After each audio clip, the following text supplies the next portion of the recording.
बोलो जयकारा बोल मेरे श्री गुरु महाराज की जय। सभी गुरुमुख प्रेमियों से सप्रेम जय सच्चिदानंद।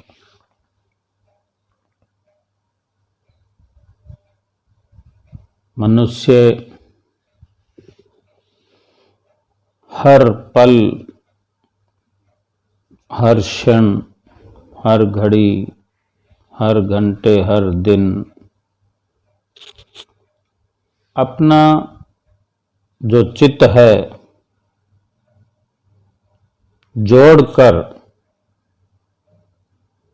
कुछ न कुछ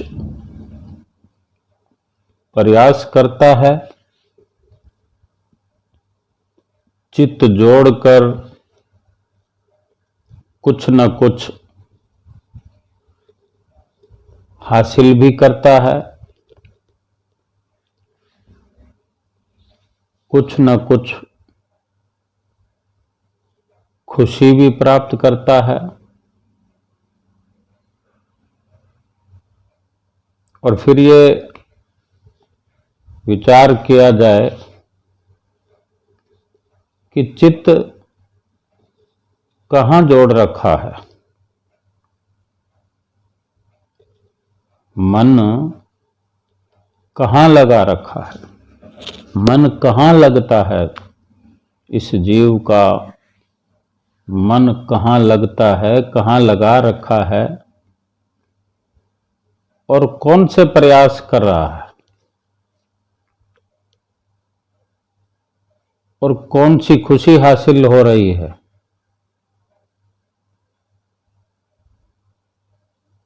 कौन सी कार्यवाही हो रही है, क्या कार्य कर रहा है। अगर चित्त को, मन को संसार में लगा रखा है, संसार की कार्यवाही में लगा रखा है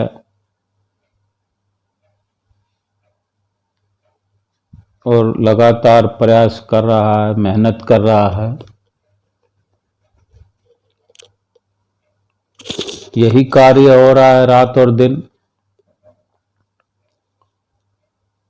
और जो खुशी मिल रही है इस तरह की कार्रवाई से, तो एक न एक दिन ये कार्रवाई, ये मेहनत गलत साबित हो जाएगी। ये मेहनत मिट्टी में मिल जाएगी, क्योंकि चित्त का संबंध जो है, मन की प्रीत जो है, हमने वहाँ लगाई है जहाँ से जो भी सफलता मिलती है वो सफलता थोड़े थोड़े समय के लिए होती है। आज पूरा दिन भी हम दिल लगाकर जो कार्यवाही करते हैं, जो कार्य करते हैं, जो भी प्राप्त होता है, कुछ चीज़ें ऐसी होती है जो थोड़ी देर के लिए होती है, कुछ चीज़ ऐसी होती है जो 2-4 घंटों के लिए होती है, कुछ खुशी ऐसी होती है जो दिन भर रहती है या 24 घंटे रहती है, फिर दूसरे दिन फिर दूसरी कार्रवाई। यानी रोज नित्य प्रति इतनी मेहनत करते हैं और यही मन जो रिश्तेदारियों में, मित्रों में, कुटुंब परिवार में लगा होता है, तो रोज की रोज संभाल करनी पड़ती है। मेहनत करने के बाद किसी भी रिश्ते को अगर बनाया हुआ है कुटुंब परिवार में, मित्रों में, रिश्तेदारों में, तो उसकी संभाल करते रहना पड़ता है। कि एक दूसरे से हम फोन पर बात करते हैं तो फोन पर बात करते हुए भी थोड़ा सा अंदेशा होता है कि सामने वाला थोड़ा जवाब सही नहीं दे रहा है, तो हमारे मन के अंदर कलेश पैदा हो जाता है कि ऐसा क्या हुआ जो उसने मुझे ऐसा जवाब दिया। और फिर वो रिश्ता अगर हमारे लिए अहम है, हमने अहम मान रखा है। रिश्ता तो वो स्वार्थ का है, हमें चिंता क्यों हो जाती है? वो स्वार्थ हमने पाल रखा है कि उससे रिश्ता है तभी हमारा अमुक कार्य हो पाएगा, फलाना हमारा कार्य जो है वो सिद्ध हो पाएगा।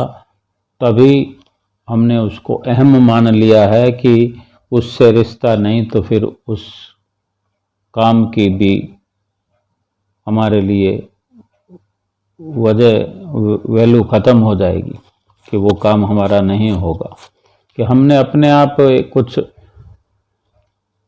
फिक्स कर रखा है अपने मन में, अपनी चित्तवृत्तियों में कि ये कार्य हमारा वो करेगा, हमारे घर में ये काम होगा, कोई ब्याह शादी होगी तो फलाना फलाना फलाना वो हमारे काम में नहीं आएंगे तो ये कार्य हमारा सिद्ध नहीं होगा, ये कार्य हमारा अच्छा नहीं होगा, वो फ्रेंड नहीं आएंगे, वो दोस्त मित्र नहीं आएंगे।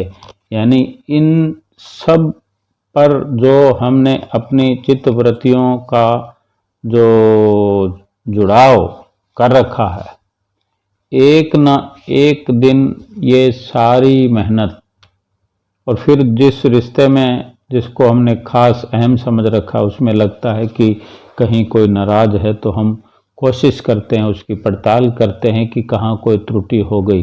अगर हमारी गलती हो तो भी, और कई बार हमारी गलती नहीं होती तो भी हम चार बातें सुन लेते हैं और उस रिश्ते को कामयाब रखते हैं, हमेशा उसको बनाए रखते हैं, अच्छे से बना रहे। कब हमारे घर काम पड़ता है, कब हमें ज़रूरत पड़ती है, लेकिन हम उससे कितना पहले उसको बना कर रखते हैं।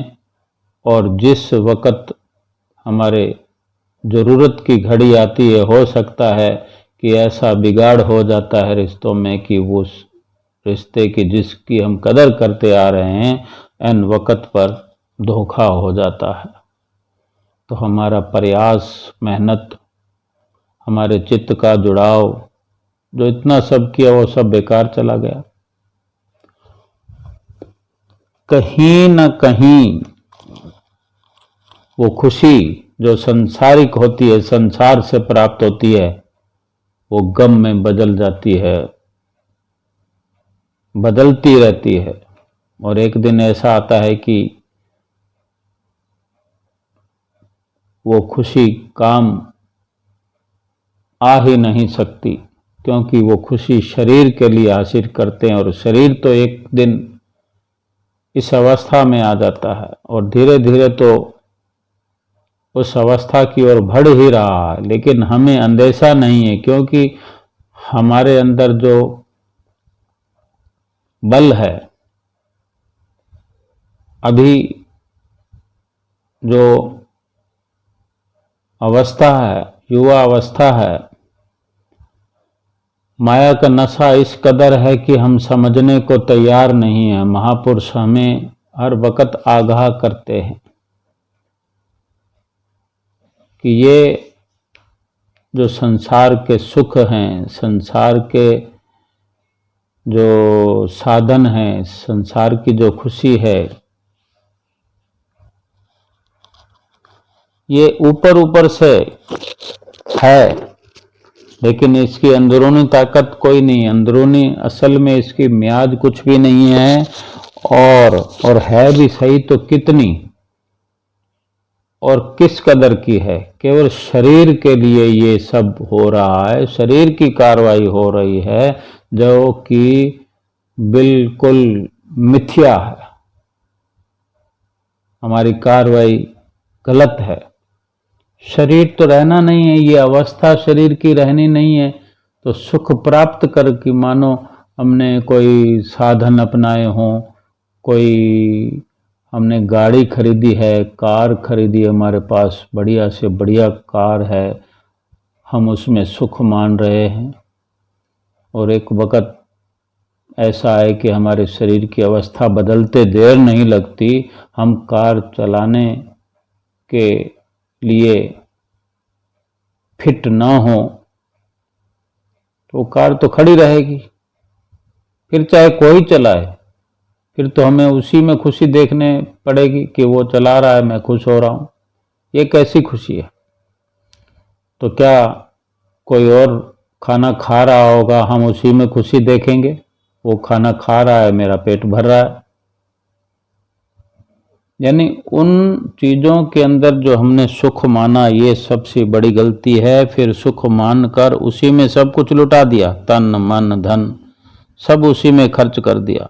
ये कितनी भारी गलती है जो महापुरुष हमें आगाह करते हैं कि ये फल मीठे जहर भरे, सुख थोड़ा विपद घनेरी। जब शरीर की अवस्था समाप्त होती हुई नजर आएगी, शरीर तो हमारा हुआ नहीं, हमारी आंखों के सामने से ही चला जा रहा है। आत्मा को खुशहाल बनाने का प्रयास हमने किया नहीं, आत्मा की तरफ हमने ध्यान दिया नहीं, जो अजर अमर अविनाशी है।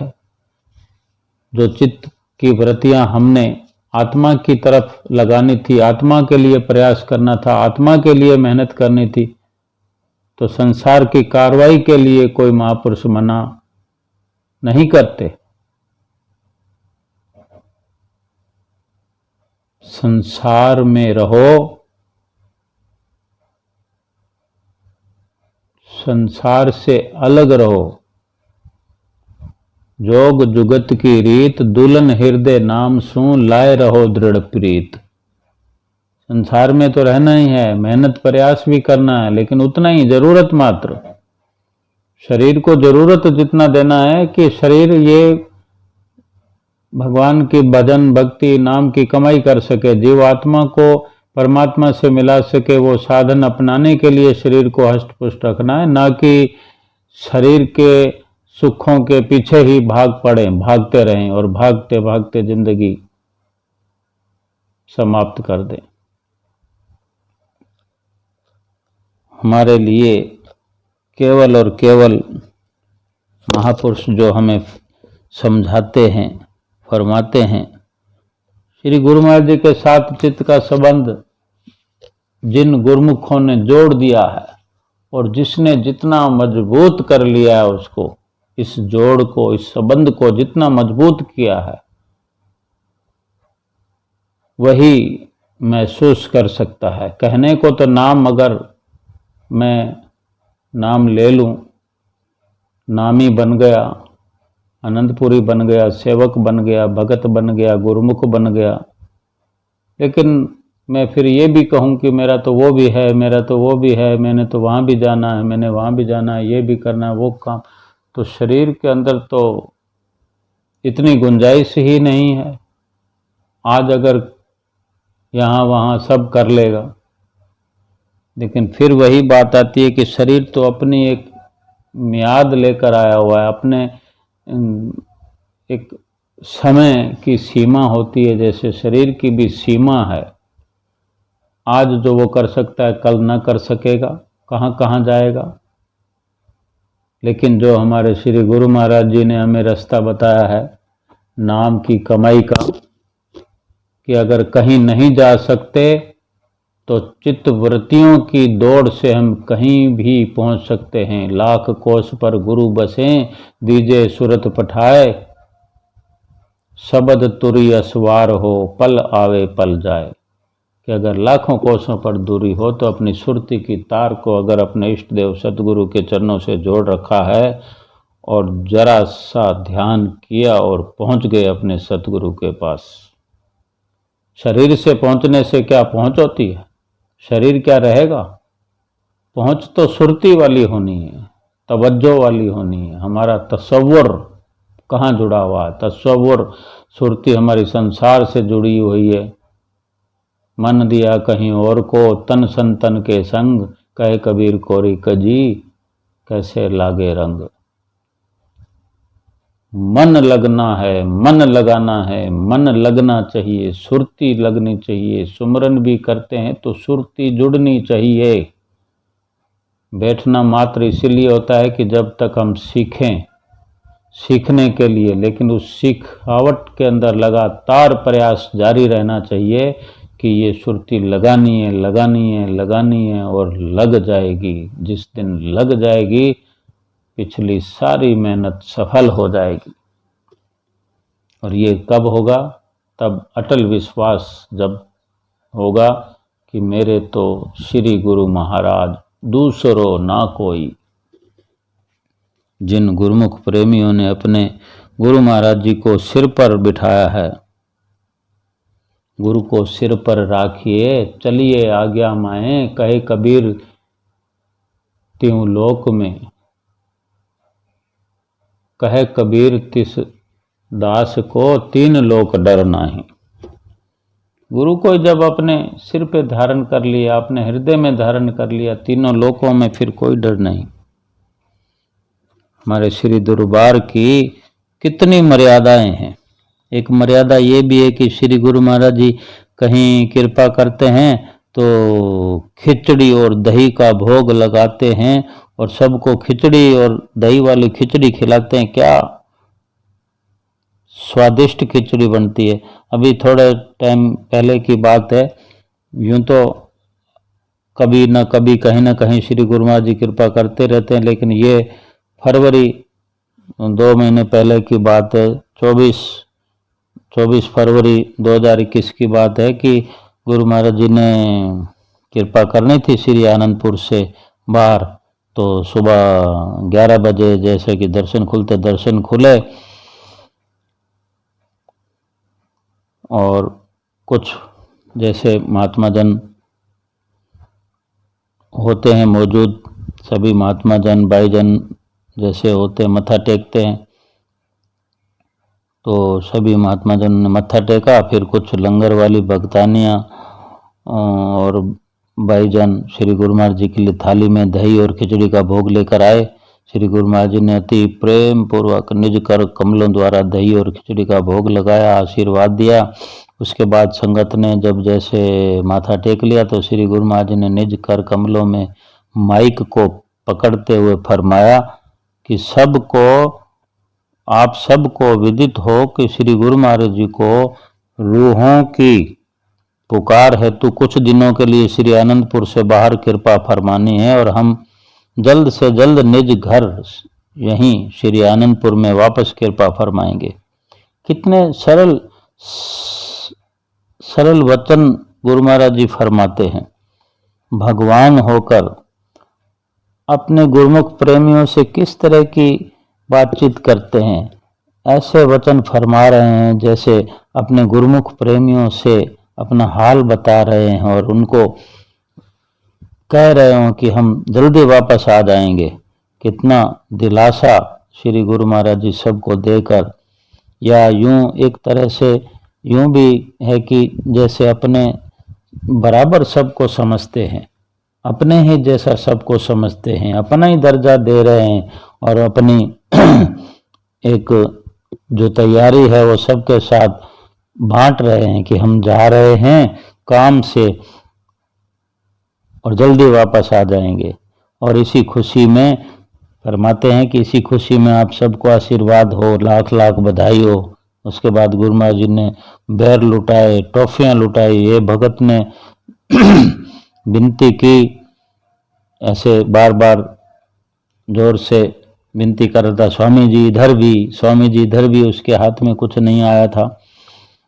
तो श्री गुरु महाराज जी ने उसी की ओर इशारा करते हुए अपने जो श्री गुरु महाराज जी के निज कर कमल हैं, अपने हाथों से अपने ही कुर्ते को, अपने निजी कुर्ते को हाथ लगाया, चोले को पकड़ा और उसको देखा। अपने चोले को पकड़ के इशारा किया उसको भी, तू अपना चोला, अपने चोले की झोली फैला, अपने चोले की झोली बनाकर रख। तो उस भगत ने श्री गुरु महाराज जी का इशारा समझकर अपनी झोली फैलाई और वो जो भगत जी ने ऐसा किया। तो अब कई बार गुरु महाराज जी इशारा करते हैं तो जिधर देख रहे होते हैं तो वहाँ आसपास के सभी लोग देखते हैं कि शायद मुझे कहा है, मैं देखता हूँ मुझे कहा है, आपने सोचा मुझे कहा है। तो वहाँ पर जितने लोगों पर नज़र पड़ी, जिनका उधर ध्यान था सुरती ही, तो बाकी सब प्रेमियों ने भी वहाँ खड़े हुए अपनी अपनी झोली फैला ली। फिर श्री गुरु महाराज जी ने मुट्ठियां भर भर कर टोफियां लुटाई। सारी संगत ने हाथ ऊपर उठाकर जयकारे बुलाए और खूब आनंद विभोर हुए। उसके बाद श्री गुरु महाराज जी आशीर्वाद देते हुए अंदर की तरफ जाने लगे। फिर मुड़कर वापस आए। गुरु महाराज जी ने दोनों निज कर कमलों को ऊपर की तरफ उठाकर खूब खूब आशीर्वाद दिया। सारी संगत तालियां बजा बजा कर जयकारे बुला रही थी। श्री गुरु महाराज जी मुस्कुराते रहे। फिर सबको आशीर्वाद देते हुए श्री गुरु महाराज जी अंदर की तरफ कृपा कर गए। श्री दर्शनों के बाद श्री गुरु महाराज जी श्री कार में विराजमान होकर कुलवार चक से होते हुए गुना की तरफ कृपा फरमाई। इसी तरह श्री गुरु महाराज जी जो प्रवचन किए उस मर्यादा को पूरा करने के लिए चल पड़े अपने रूहों की पुकार को साकार रूप देने के लिए। तो ये हम विचार करें कि कितनी हमारे श्री गुरु महाराज जी की दयालुता है कि अगर हम अपनी चित्त वृत्तियों को श्री गुरु महाराज जी से जोड़ते हैं, चाहे कहीं बैठे हो, अभी हम ये सुन रहे हैं तो हम चाहे कहीं बैठे हैं, श्री आनंदपुर से कितनी दूर हैं, श्री गुरु महाराज से कितनी दूर हैं, लेकिन चित्तवृत्तियां अगर ये लीला सुनते हुए हमारी चित्तवृत्तियां जुड़ जाती है श्री गुरु महाराज जी के चरणों में, श्री आनंदपुर दरबार में हमारी चित्तवृत्तियां जुड़ जाती है, तो क्या कहीं से लगता है कि हम श्री गुरु महाराज जी से या श्री आनंदपुर से या भजन भक्ति से या दर्शनों से, हम प्रसाद से या लीला से दूर हैं? और अगर वास्तव में श्री आनंदपुर में खड़े हों और चित्तवृत्तियां हमारी कहीं हो तो क्या वो लाभ ले पाएंगे जो सारी संगत और गुरुमुख ले पा रहे हो? अगर हमारी चित्तवृत्तियां जुड़ी हैं, अभी जैसे हमने जोड़ रखी हैं, इसी तरह हर वक्त जोड़ के रखें। अगर इसी तरह जुड़ी रहेंगी तो हर पल वही नज़ारा हमें मिलेगा जो आनंदपुर में बैठकर, प्रयाग धाम में बैठकर श्री गुरु महाराज जी के सामने दर्शन करते हुए जो हमें नज़ारा मिलता है, वही नज़ारा हमें घर बैठे मिल सकता है। ये चित्त वृत्तियाँ जोड़ने का, प्रयास करने का, मेहनत करने का नतीजा है, परिणाम है कि हमारी चित्त वृत्तियाँ संसार में न जुड़कर, संसार में रहते हुए, संसार की कार्रवाई करते हुए, बच्चों का लालन पालन करते हुए हमारे चित्त की वृत्तियाँ, चित्त वृत्ति हमारी सुरती की धार केवल अपने श्री गुरु महाराज जी के चरणों में जुड़ी रहे, ताकि हमारा लोक और परलोक सुहेला हो जाए। बोलो जयकारा बोल मेरे श्री गुरु महाराज की जय।